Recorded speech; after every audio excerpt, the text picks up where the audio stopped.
The XY Advisor podcast is intended for professional financial advisors. This content is created in partnership with our sponsor, HUB24 Custodial Services, ABN 94073 633 664, AFSL 239 122, part of the HUB24 Group, and is limited to publicly available information. General advice may be provided by our sponsor, but does not take into account your objectives, financial situation, or needs. Before acting on any general advice, you should consider whether appropriate and obtain financial advice from a qualified financial advisor. XY Advisor does not hold an AFS license and does not provide any financial advice or services or endorse any general advice. If a PDS or IM exists, you should obtain a copy and review it thoroughly before making a decision.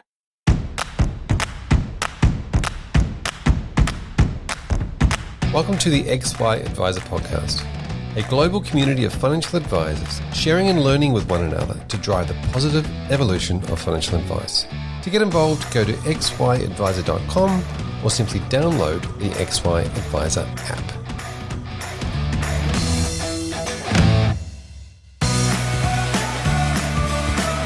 This series is brought to you by HUB24, one of Australia's leading providers of integrated platform, technology and data solutions to the wealth industry. By working with licensees and advisors, HUB24 is delivering innovative solutions and service excellence that enables you to do business your way, creating efficiencies for your business and value for your clients. These are just some of the reasons why advisors have rated HUB24 number 1 for value for money and best managed portfolio functionality 6 years running, empowering better financial futures together. Find out more at hub24.com.au.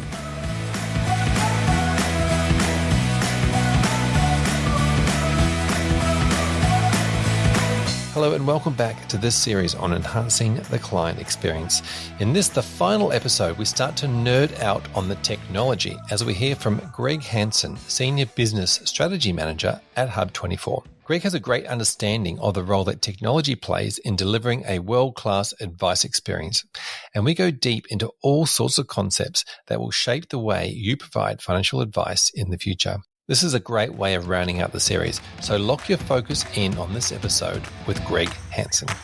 Thanks for joining me, Greg Hansen. Thanks, Fraser. Pleasure to be here. Fantastic to have you along. And we're talking all things client experience. We're talking about data. We're talking about technology, many of which are my favorite things.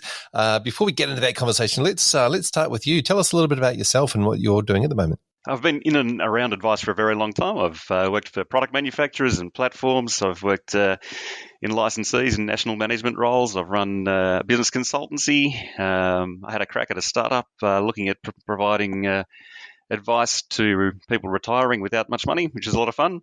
Now working for HUB24 and looking specifically at how we can help advisors talk to more clients, provide advice more efficiently, and really looking at all those things that help advisors provide more advice to more people. Wow, you've been everywhere, man. Yeah, it's been good. I've been around a long time. Well, you're the perfect person to talk to about this because you've seen it from, like you said, a small startup point of view, from the technology piece, from the consulting, the advice piece, having those conversations. We're talking about client experience. We're talking about technology. Tell us about your thoughts on how important that client experience is in the developing of sort of a long-term advice relationship. Yeah, look, there's a lot of focus on technology, but the real focus needs to be, I think, on the client experience and the relationship the advisor has with the client. We're very passionate about the value that advice has and the value that it brings to people in having that advice relationship.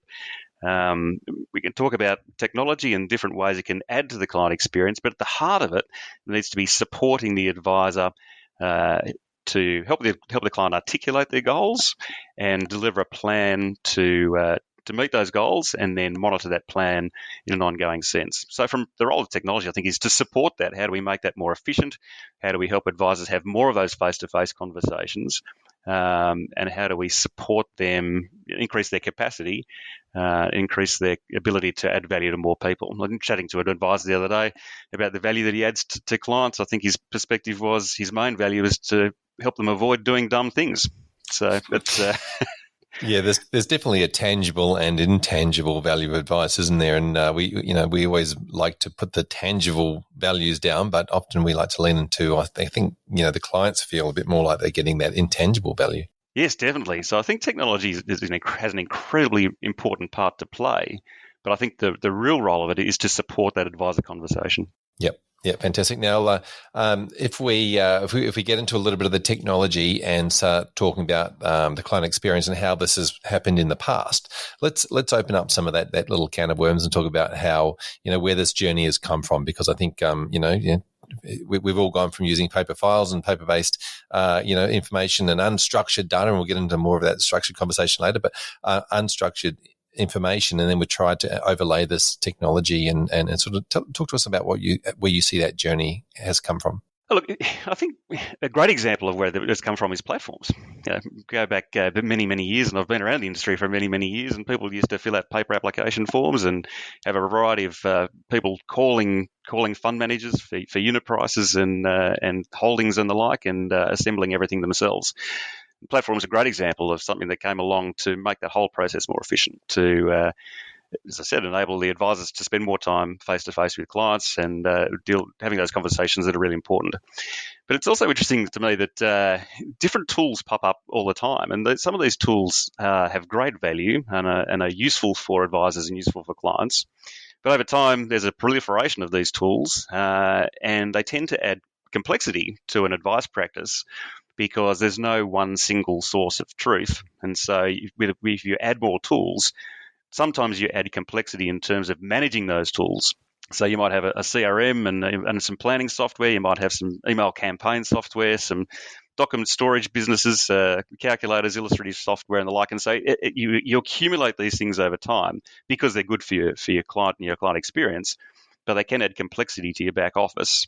And complexity to the way you manage data and manage your client relationships. Yeah, you mentioned, I want to get into this tools conversation a little bit more, because I think it's important. And when we think about the past and the history of where technology's come from, in this user experience, it was like there was a shiny tool. It's great. It's excellent. We want to use it. But every single one of those tools relied on the structure of the data to be there in some form. And every single tool built their own storage facility or database where they would store that data, right? And so the problem, I guess, with many tools is that conversation of many storage devices, but all with different, cups of information. Definitely, yeah, I totally agree. And I think that is still the case. You get some really useful tools, and they might store some client data that's useful in some circumstances, but then that doesn't get transferred to other tools that you have. And so all of a sudden you've got multiple points of data entry, and so that data quality becomes really difficult to manage. Yeah, it's and you're right. The more tools you stack on top of each other, and the more little pots of data that you have, the more you're going to struggle. And the technology that was supposed to speed you up actually ends up slowing you down. That's right, and that has a lot of implications for the way advisors run their practices, for their back office staff, but it also has a lot of implications for licensees as well. One of the costs that continues to increase is the cost of licensee services, and partly because that's the subsidies that existed have been stripped away, but those costs are increasing at the same time. And so we spent a lot of time with licensees in the past, and the main problem that they had was a lack of access to quality data. And if they've got a lack of access to quality data, it means the licensee services all become very highly manual and relatively inefficient and expensive and difficult. Yeah, Greg, I think one of the things around that advisors have found over the last few years is a lot of collecting data and collecting signatures from clients, and in a fairly unstructured way, like a lot of wet signatures have been required. And I think that's been something that has hurt the relationship with the client experience.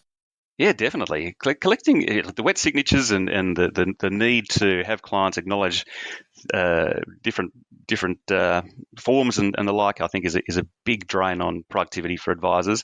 The whole data collection piece is a real problem. I think really a lot of clients struggle to aggregate their data and find out how much money that they have in superannuation and how much money they have in different shares, direct holdings, and the like. So the signing of forms is definitely a problem, but I think that collection of data is a real issue that needs to be addressed as well. Yep. Yeah. Now let's talk about some of the obviously, we're talking about advice firms. Is there anything you're seeing advice firms doing really well in the space and leading the way when it comes to how they set their minds and what they're looking at when it comes to the now and how they're running their businesses now? That's a really interesting question, because I think that the pressures on financial advice businesses are different to what they used to be. You've only got, the latest figures are there's sort of 15,500 advisors. And so the advisors that we speak to are finding much less pressure on growing their business and having new people come through the door, because they are having people come to them and approach them the whole time.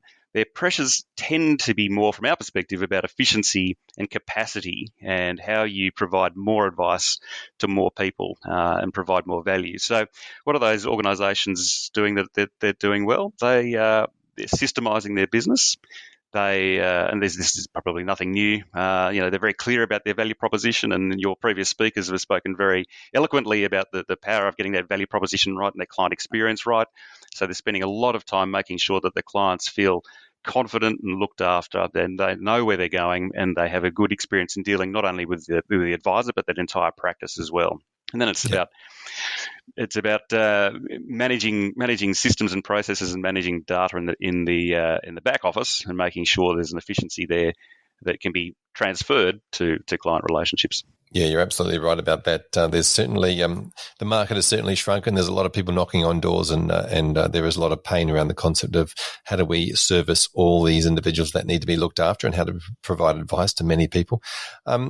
If we think about this from other markets, we've sort of done this with the last speakers as well. We sort of thought about the fact that we come from a financial advice space, and it's very easy for us to comment. But you've got a vast background and thinking about things in a different way.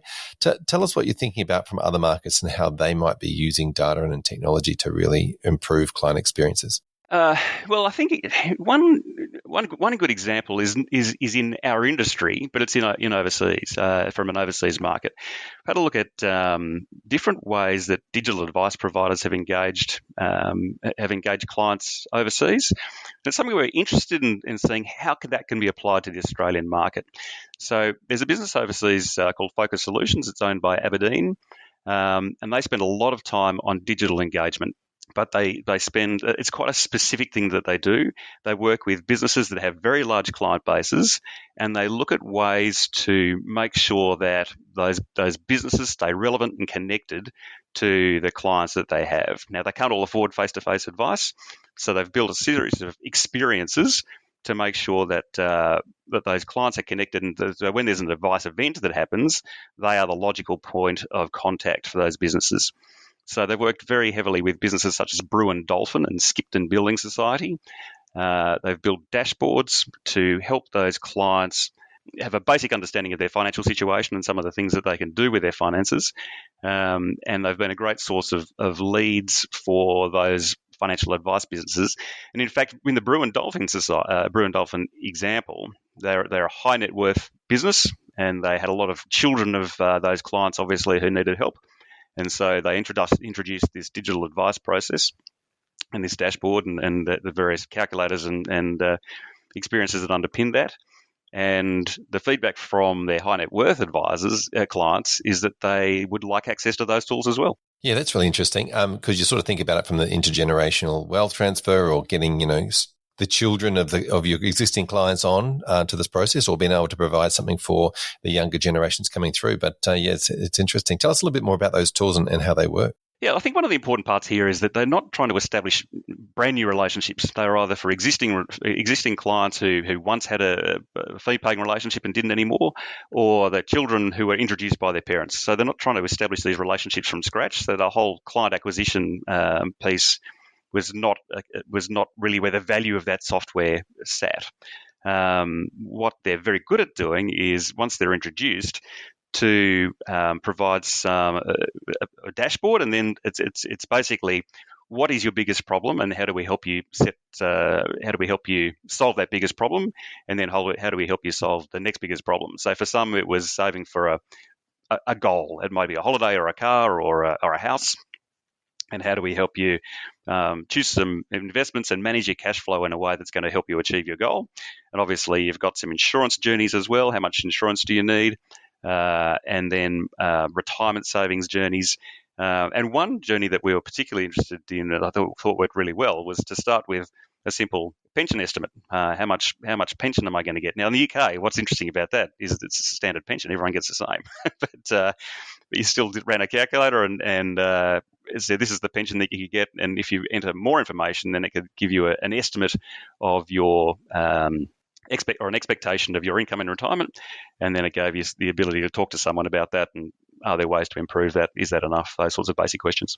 Yeah, we talked about this in some of the other episodes, the concept of trackers and dashboards and just having that focus, and doesn't necessarily have to be complicated. It's just about bringing the attention to the direction you're heading and keeping focus. Oh, that's exactly right. I think what's interesting about that is what do you want the technology to do for you? What's the problem you're trying to solve? And I think where I haven't seen a lot of success in digital providers engaging new clients, but I have seen a lot of success in helping engaged clients keep up with their journey and get information and get education and make sure that they're on the right track. Yeah. And do you think that's where the key will be to technology in the future, just making sure we help engage or clients that already sort of understand the value of advice? It's probably just that I've seen that work much more successfully than other models, particularly the models that I've seen in the UK and the US. Obviously, there are some examples in the US of organisations that have been good at attracting new clients and engaging new client relationships. I think, though, in the Australian market currently, I think there's a greater need for those sorts of tools to help people stay on track once they have an established relationship. Yep. And speaking of Australia, as we record this, we've sort of we've had some information about the quality of advice review. Nothing's official, of course, yet. It might be by the time people listen to this, but tell us what your thoughts are around that, and that this sort of digital advice process could fit well into what the proposals are for quality of advice. Definitely. Look, I think there's some really exciting potential. There's some really exciting potential for professional advisors if some of the proposals are accepted. So some of the things that I think are of most interest are the ability for professional advisors to use their judgment when working out an advice process when a new client comes in the door. So without that prescribed process under the best interest duty and all the steps that go with it, I think the expectation is that advisors will be able to use their judgment to decide how much information do I need to collect and what do I need to do to be able to demonstrate that this is good advice. So there's sort of two issues there. One is what does the client experience look like? I think there's going to be a lot more flexibility about the way advisors go in providing and certainly delivering advice to clients. But then there's another matter that needs to be addressed is how do you provide the evidence that good advice has been provided and you've got all the documentation to prove that. Yeah, I definitely think you're right there with regards to some of those digital forms with demonstrating the value of the advice has been there, and once you've done that, I like the idea of advisors being able to actually provide a financial plan rather than an SOA. Something that someone will actually read. Yeah, something that might be a little bit more engaging and visual and easier to understand, because there might be certain quite clear graphs around the concept of this is where you're going, this is the direction, this is how the strategy works. It's a great point. I think that if you're looking at the role of technology, I think there's one great potential for technology is to assuming those things are accepted and they come into legislation, then there's a great ability or a great potential for advice to be delivered completely differently. Yeah, 100%. I'm definitely on board that train. With regards to and now we talked a little bit about data and we talked about structured and unstructured data. I wanted to dive into that and get a bit nerdy if we can. Talk to us about, let's start with just the basic of what you consider to be unstructured data and what you consider to be structured data, and how we transfer some of that unstructured data to have more structure. So think about what an advisor does currently in their practice and all those documents that demonstrate the value of the advice and demonstrate that advice has been given. So it's things like file notes and statements of advice, fee disclosure statements. You've got a whole range of documents that sit in unstructured formats, emails and the like. And so the problem, and we first came across this problem when talking to licensees. That's all the documents that they want access to, but they sit in completely different places per advisor. So what they were talking about was wanting to make sure that the advisors had flexibility in the way they did business. So advisors, they're self-employed business people. They have their own preferences. They have their own client bases. They're all unique, and they have different ideas about which tools they want to use to manage that client experience. But what it meant is that you've got data stored everywhere, and so the licensee had no way of seeing. Licensees had no way of seeing what was actually provided to a client. So think about it for an example where a statement of advice was prepared in Xplan. They met with a client. They wanted a few changes made. It was changed in Word. It was stored in a CRM. So all of a sudden, you've got a whole range of different documents stored in different places, and the licensees didn't know what went where. So we've been working very hard working on a machine learning with a machine learning business to turn all that unstructured data into structured data. So now we've generated that ability, and where they've been really successful is choosing a small amount of documents and being very highly targeted at making sure their accuracy rates are very, very high. So at the moment, there's one machine that has a look at all the data that comes in overnight from a licensee and splits those into 23 different document types, so statements of advice and FDSs and file notes and the like. And then you've got more machines or machine learning engines that have a look at, for example, a statement of advice and will extract the name of the client, the name of the advisor, and the investment recommendations and the fees and the like. And similarly for FDSs, look at, well, is there a signature on the page? And it's turning all that unstructured data into structured data. Now, the first use case that we're concentrating on is helping licensees then, but now they've got access to structured data, the quality and efficiency of their services should increase, which means that they should be able to provide a better service with better quality at a lower cost. And that can be transferred to advisors so that they're, again, getting a better experience from their licensees at a lower cost, and they can be confident that all their compliance measures are met. Where we really want to get to is working with a couple of these licensees is the idea of proactive compliance. So I've got a child at high school, and before he submits his assignments, he's got to go through a plagiarism check. She doesn't always pass, it's quietly. But it's that sort of concept. You know, if you've got a statement of advice, can you run it through the machine and get an instantaneous response to say, yes, from a licensee perspective or from a professional standards perspective, we're comfortable that this can be issued, and then you can manage that by exception. Yeah, it's an interesting process. I want to get into this machine learning concept, but before we, with the amount of files you need before a machine to actually learn. But yeah, it's a really good idea, isn't it, to have that proactive compliance and to be able to say, and even if the machine's not picking it up, it doesn't pick up something from the document. It's about going, oh yes, it was in there and going back and be able to tick those boxes off and then approve. Tell us about that concept of data, because it's certainly not within the realms of one advice firm or even one licensee to be able to turn around and go, I've got enough data to teach a machine how to do this. So it's one of the advantages of working with licensees. And one of the great powers or the great potential for this machine learning is that you don't need advice to be provided in a specific format for the machine to be effective.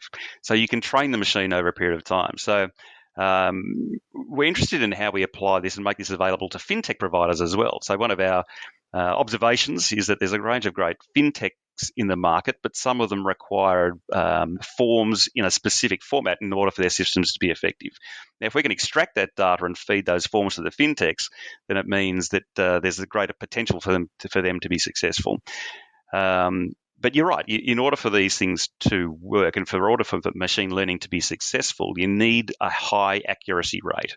And so working with licensees, we can feed a number of statements of advice through from that licensee, from different advisors and different practices, and train the machine. And that's really where all the hard yards are. But if you get it right, it becomes enormously powerful. And in the cases of statements of advice and fee disclosure statements, we've been able to demonstrate that we can look at statements of advice from a variety of and FDSs from a variety of licensees, from a variety of practices, and retain that accuracy level. Yeah, it's interesting, isn't it? And I like the idea of working with the fintech providers because you're right. Because if everybody's got a machine they're trying to teach, it doesn't work. But if everybody's teaching the same machine, it makes more sense. And there's a couple of, to add to that. What it means is if you train the machine, then you can actually run the machine past all the statements of advice that have been generated in the past as well. So you get access immediately to a much greater source of information and data.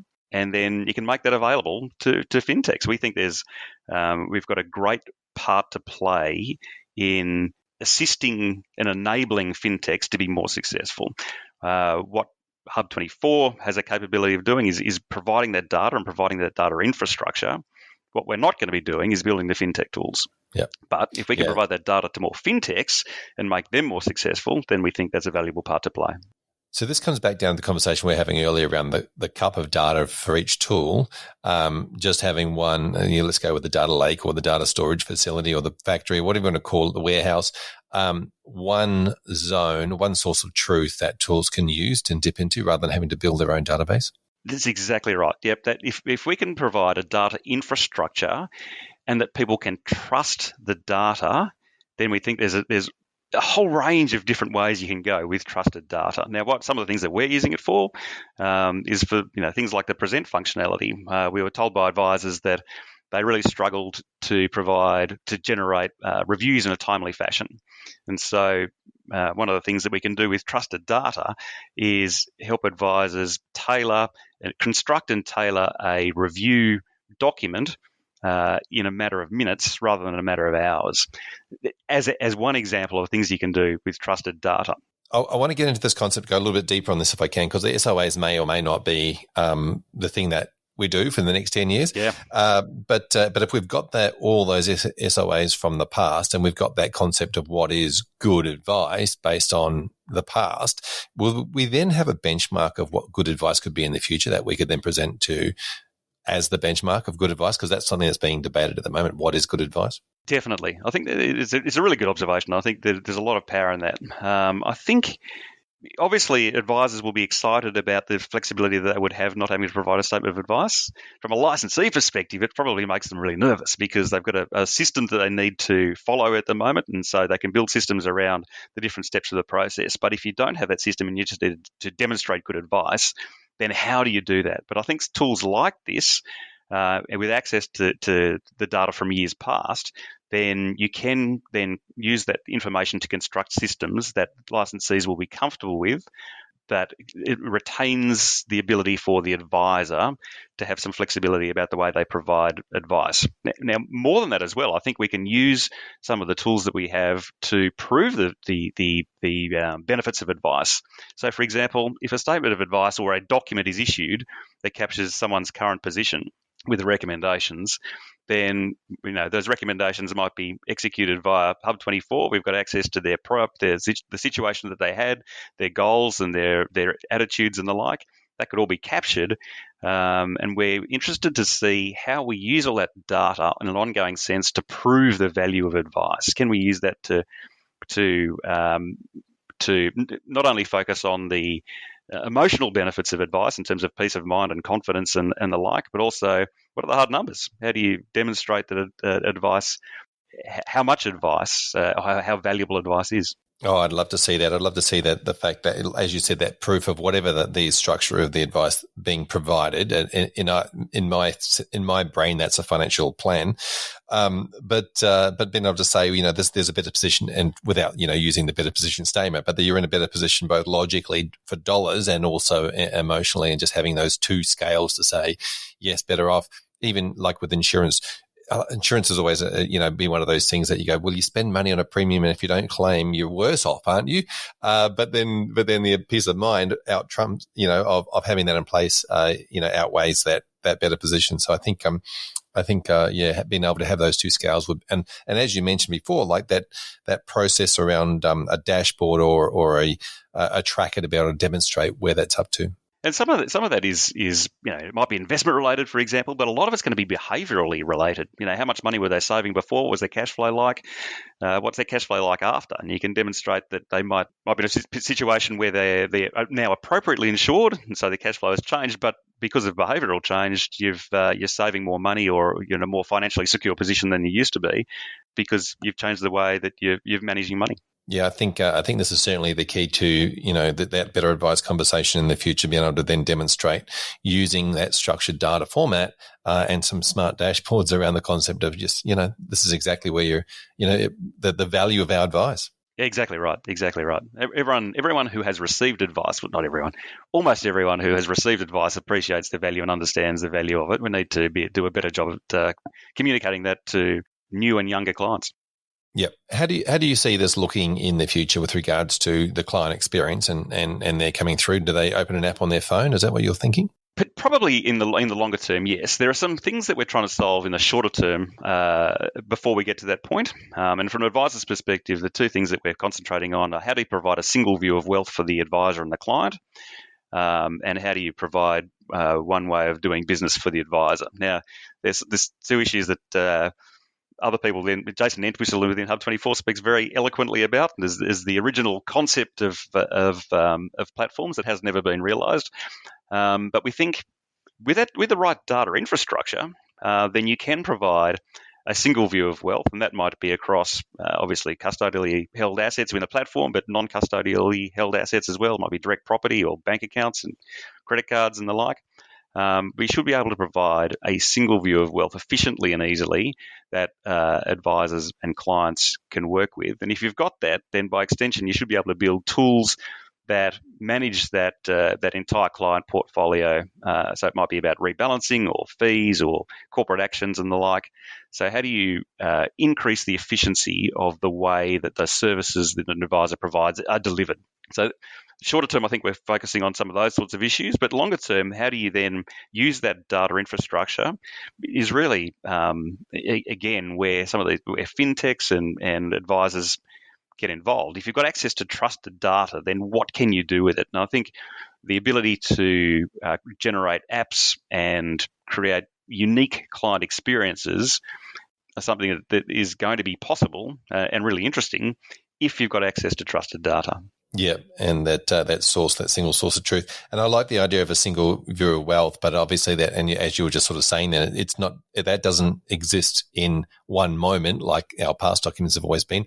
It exists every day with behaviors and tracking and changes and the way that people change their behaviors. And then the ability to be able to introduce for an advisor, be able to get a notification saying, hey, there's a couple of strategies that might help at this time. It's time to talk to the client. The provision of proactive advice. I think it's something that all advisors would love to be able to do. Exactly right. Imagine being able to go to a client and say, look, I've identified this opportunity for you in this specific circumstance. If you make these changes, then you're going to be X better off or this much closer to your goal. Do you want to proceed? So, Greg, one of the things that I love this question, but because it sort of talks about the concept of we always build and reiterate upon the existing stuff that we've already got, and we try and make things better and better and better. And sometimes we have a crappy system and we make it fast, and we take a crappy system to the client faster. But if we could start from scratch and think about like creating an advice firm of the future, where would we start and what we do to making sure that the clients are brought along for the journey, and what would be the ultimate in your mind if we were just sort of redesigning this from scratch? It's such a good question. It's such an interesting question, and I'd love to be able to say something mind-bogglingly amazing that it's going to change the way people think about advice, but I'm not, because I think the answer is just in the basics. I think the answer is, and it's very highly aligned with some of the things that your previous guests have been saying. What's your value proposition? What's your target market? How do you segment properly? What services you're providing at what cost? And so the basics of business planning, and I think those things have been spoken about a long time, because advisors, in my experience across the board, are very technically very gifted, but not all of them excel at running a business. They became financial advisors because they're interested in financial advising and talking to people. Different advisors have different levels of ability to run a business. I think the other thing that we've got to acknowledge is that we operate within such a structured regulatory environment.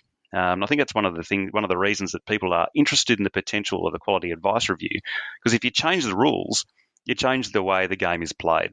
And we've seen that really clearly with FOFA and the Royal Commission. You change the way that the industry, you've changed the rules and you change the structure of the entire industry. We've seen the major institutions disappear from the industry, of the rise of boutiques and privately owned businesses. It looks completely different to the way it used to because you've changed the rules. Now, if you change the rules again with quality advice review, I think we can expect such a fundamental change. But coming back to your original question, those rules matter. So it's really difficult to provide a system, a service, and an experience that's really different to what's currently there, because it's so highly regulated. These are the things that you must do in order to provide advice. This is what the advisor must look like this, and the advice must look like this. So I think it just comes back to business basics: value proposition, segmentation, servicing and pricing, ideal client, target marketing, those sorts of things. Yep, knowing your costs and knowing where to cut them back. I want to talk about the idea of cost, because I think all of the things that we've talked about, is able to, in the long term, reduce the cost of financial advice. Played golf with my brother and a couple of mates a little while ago, and this does have a financial services point to it, but it was like we all have workarounds for things that we're doing. So my brother will aim left and hit it hard because he knows he's going to slice it, right? So I've got another mate who's got 400 different changes to his swing because he knows that he can't hit it straight unless he does these things. I can't putt to save my life, so I'm trying a new technique every day, but none of us are addressing the fundamental issues that we need. We need to go back and work on a fundamental swing. So all the things that we've been speaking about, I think what's the fundamental issue? The fundamental issue is that advice is really expensive. The cost of advice exceeds what most people are willing or able to pay, and it is getting worse. Cost of advice has always been expensive, and there's always been a range of subsidies that mean that people can get advice.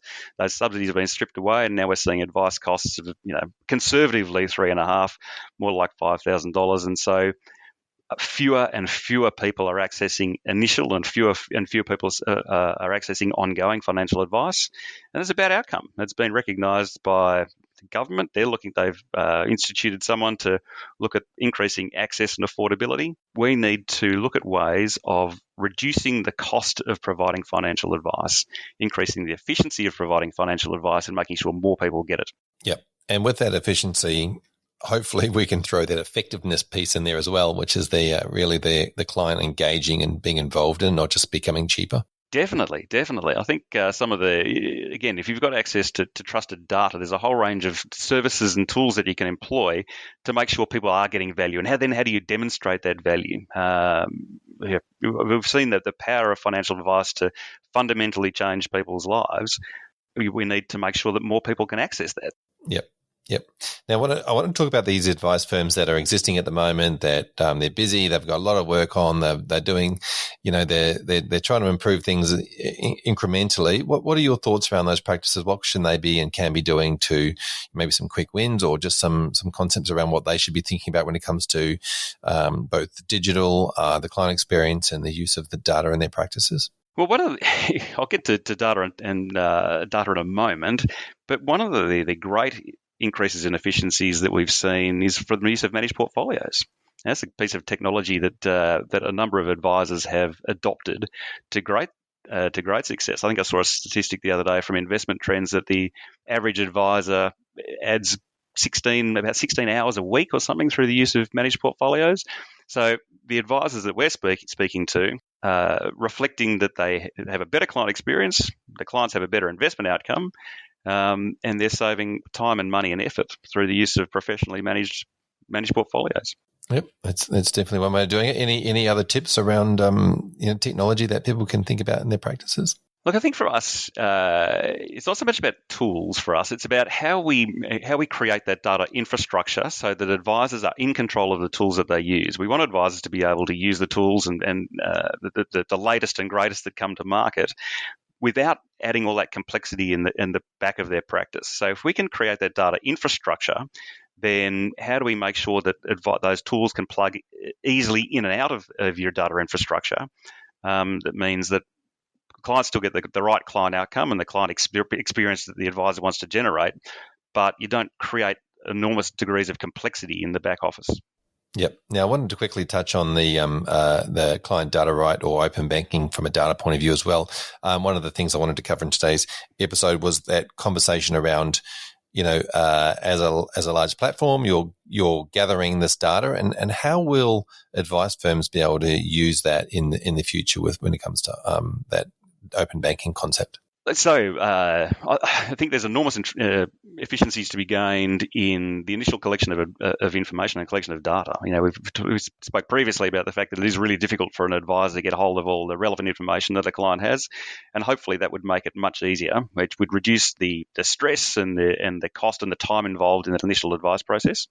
And then from an ongoing relationship perspective, access to that sort of data should help the advisor to be able to provide greater value to clients in terms of managing their behaviour and demonstrating value over a period of time. So you've got much better access to the client's entire financial situation and should be able to manage that on a much more easily, which means that you should be able to help them make the changes necessary for them to achieve their goals. Yep. Fantastic. And as you mentioned earlier, you've been working on that machine learning part of getting that unstructured data into structured. Are you able to give us a bit more of a sneak peek of what's happening behind the scenes with regards to what that might look like for advisors to be able to dip into that concept of having that all their data in one place? Yeah, so it's a really good question. At the moment, we've been very focused on licensee outcomes. So how do you improve the effectiveness and efficiency of what they're doing at a lower cost?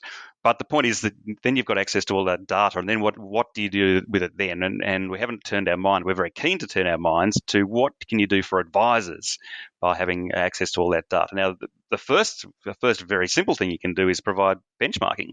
So we could benchmark advisors across different geographies, across different licensees, and help advisors recognise where the greatest efficiency gain within their practice might be.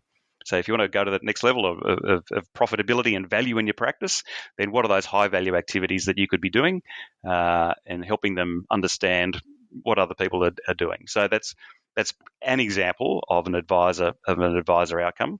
Another example is to use that data for a single view of wealth. If you can, rather than try and collate all the information that you have and reconstruct their client portfolio in a third party, in another third party system, then how do you make sure, or how do you give an advisor the ability to have a single view of wealth for their client in all circumstances at all times? And then if you've got that, then you should be able to manage their entire portfolio more easily as well. I love the concept of being able to aggregate that data and have a collective view of what is good advice, a collective view of what was a good strategy for that situation. What do the majority of advisors in the country do in that situation? I love that concept to be able to create that benchmark to say this is appropriate because, 95% of advisors around the country would recommend this same strategy at the same point in time. Yeah, it's a really interesting one, isn't it? Advice is difficult because you can have two clients in identical situations, but the advice that you would give them would be different because their attitudes are different and their goals and objectives are different. So, but to have that sense of this is what good advice has looked like in other circumstances, I think is really valuable for advisors and clients. But it also means that for advice to be really valuable, it needs to be tailored. And how do you make sure that advisors are able to tailor their advice? There's so many different proof points, isn't there, to try and capture? That's right. Greg, thanks so much for coming on and chatting to us today about the client experience around data and technology and how all that overlays and works together. If somebody wanted to reach out to one of your team, probably what's the best way for them to reach out? Via our BDMs, via the HUB24 BDMs is going to be the best way. All the contact details are on the website, but they're very keen to talk to you. So I'd say, yes, please get in contact with one of our BDMs. Fantastic, Greg. Thank you so much for coming along, giving us a bit of an insight into what's going on behind the scenes and in your mind, which has been an amazing experience. I appreciate you coming on and sharing your ideas. Really appreciate you having me on, Fraser. Thank you very much.